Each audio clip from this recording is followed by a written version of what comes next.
topics we discussed in our last session? We have discussed about the intra-embryonic mesoderm and its derivatives. Next, stop talking.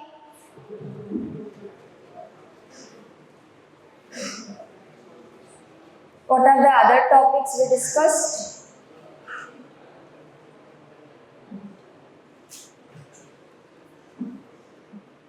That's it? Only about the intra-embryonic mesoderm? Okay. So what are the derivatives of intra-embryonic mesoderm? Paraxial mesoderm, intermediate mesoderm, another name. Those are the divisions of your mesoderm, not the derivatives. Okay. You can call them as parts or divisions of your intra-embryonic mesoderm. I'm asking about derivatives.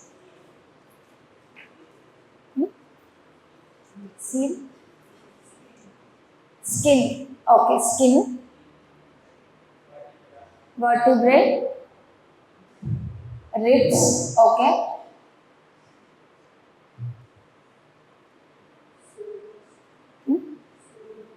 Skeletal muscles. Okay. Next. Others. They have mentioned about skin, vertebrae, ribs, skeletal muscles. Next. Kidney. Okay. The whole urogenital system. Okay. From your intermediate mesoderm, we can see the development of whole urogenital system with the presence of nephric duct. Okay. Any other answers?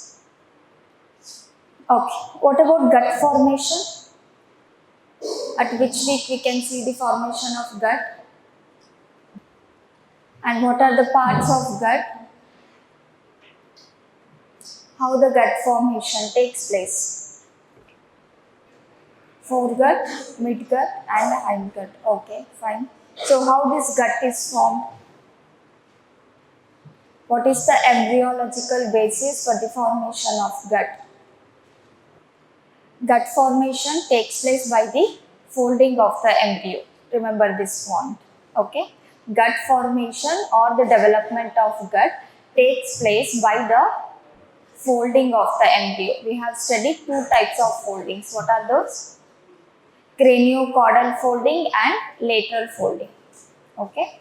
So during this foldings, your yolk sac will compress and it will be pushed towards the upward direction. Okay. As a result, we will get the formation of gut, which is also known as primitive gut. In the primitive gut, we have three parts or three divisions: foregut, midgut and hindgut. Again, in hindgut, we have two parts based on the presence of which structure? Based on the presence of allantois. Okay. We have pre-allantoic part and post-allantoic part. Okay.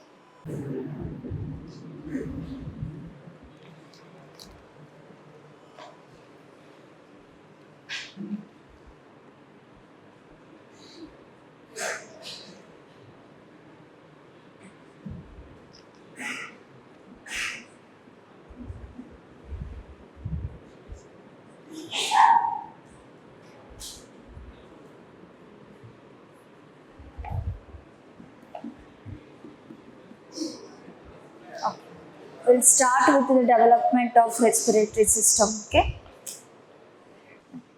So remember the gut structure like this. Okay. Or you can also remember it like this. Stop talking. So this will be your primitive gut part. Okay. So here we have three divisions. This is your foregut and this is your midgut and this is your hindgut. For the development of your respiratory system, we are going to keep your foregut as the reference. Okay. Now the same foregut, I am going to write it in the tube form like this.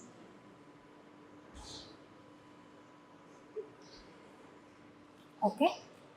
So this is the same foregut, but I am writing it in the tube form.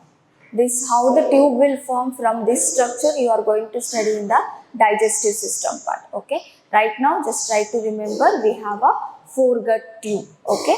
At the cranial part of foregut tube we can see a small sac-like structure like this. Okay. This appears during the 4th week, by the end of 4th week. Okay. This sac is called as respiratory bud. This is called as respiratory bud. So this is called as respiratory bud. We can see the appearance or the development of respiratory bud by the end of 4th week. This respiratory bud is also mentioned as, what it is mentioned in your textbook mainly? In your textbook it is mentioned as Laryngotracheal Diverticulum.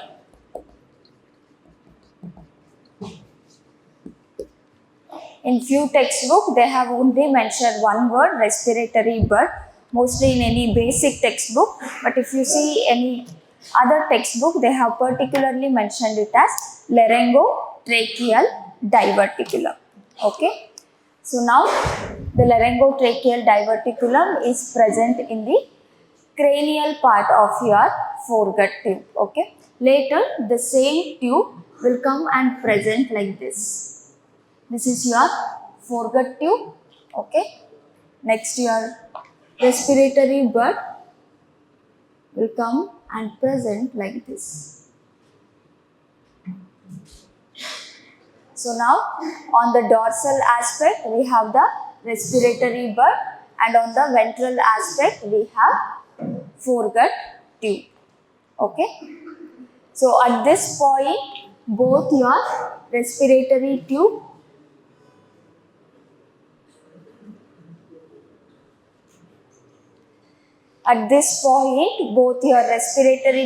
and your foregut have similar opening. Okay. At this point it has similar or same opening.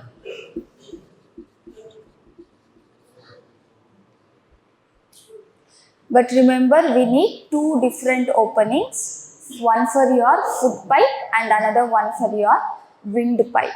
Okay. So the windpipe is going to be the part of your respiratory system, where the foot pipe is going to be the part of your digestive system. So to form two different openings or two different tubes, here we can see small folding at this point, at the junction, and that point is called as, what it is called as?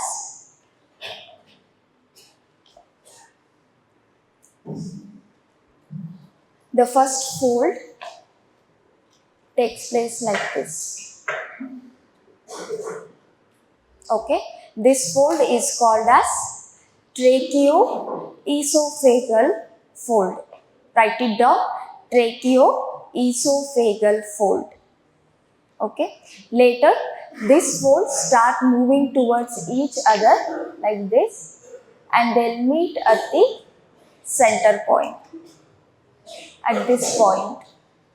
Okay. So now we can see a different formation of septum. This septum is called tracheoesophageal septum. It is called as tracheoesophageal septum. Okay. Once the septum formation takes place, this is how the structure will start looking. We have a foregut tube.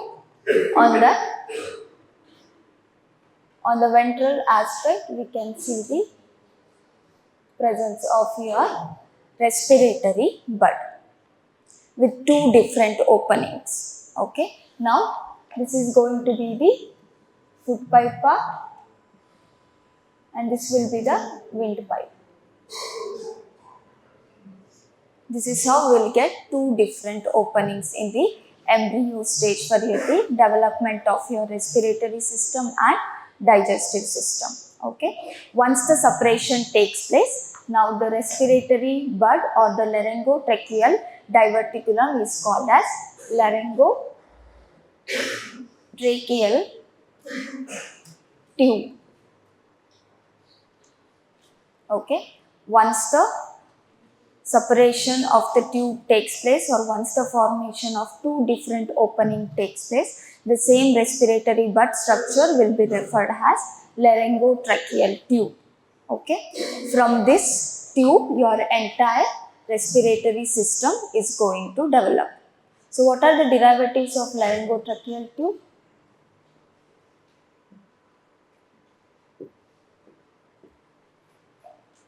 So, what are the derivatives of laryngotracheal tube?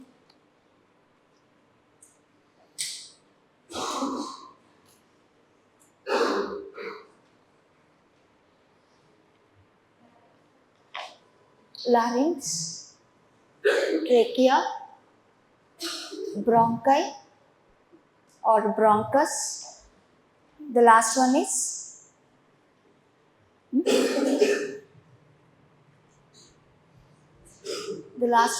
lung tissues.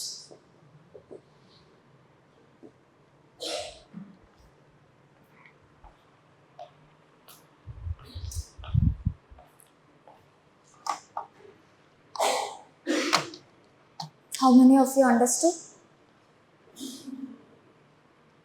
Okay. So, for the development of, listen carefully everyone, for the development of respiratory system, you will start with the reference of foregut. Okay. Here, remember the foregut is already present as a tube structure now. On the cranial end of the foregut, we can see a small bud-like structure, a small sac-like structure, which is referred as respiratory tube or respiratory bud or laryngotracheal diverticulum. Okay.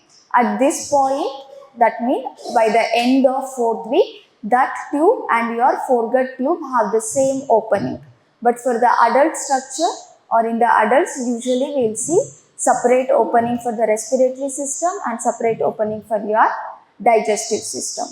So, this separate opening are formed by the foldings. The first folding is called as tracheoesophageal foldings. Later, these foldings meet at the center and form a septum, that is called as tracheoesophageal septum. And the septum divides the two tubes into completely different structures. So, at the end, we will get a separate tube for your respiratory system, that is called as laryngotracheal tube. Okay. What are the derivatives of laryngotracheal tubes? We have 4 derivatives. Those are larynx, trachea, bronchi or bronchus, then followed by your lung tissues. Okay. So, what are the other structures we should concentrate here?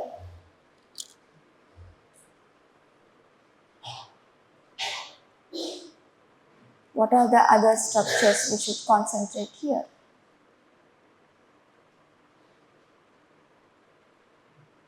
All the 4 derivatives which I have mentioned is made up of muscles, cartilages and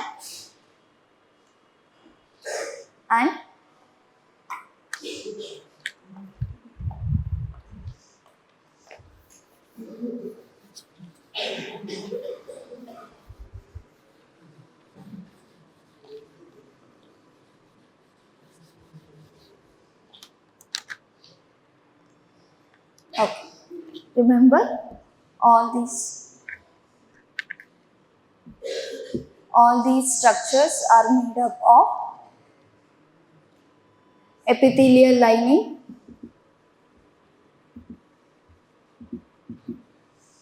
followed by mucous membrane, then we can see the presence of cartilage, muscles,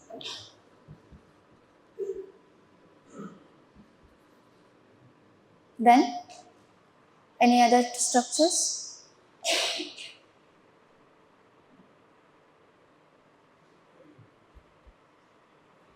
Any other structures?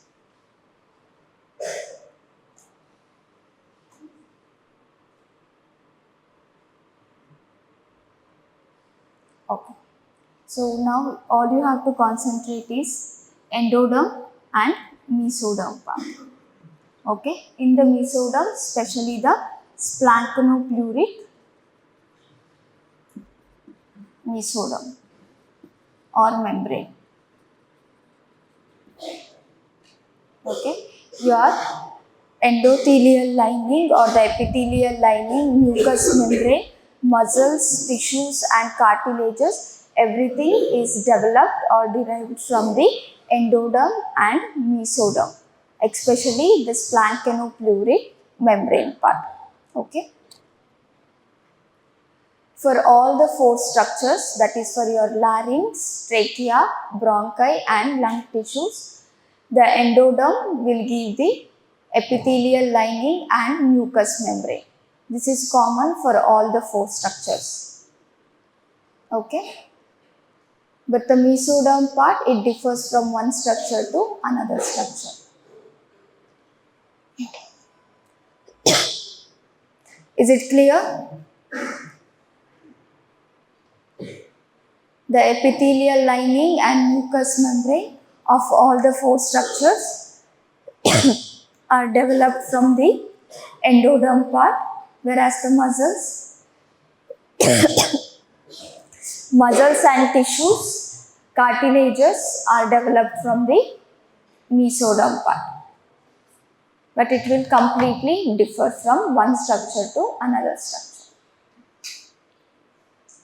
This is only the introduction part for the development of the respiratory system. Any doubts?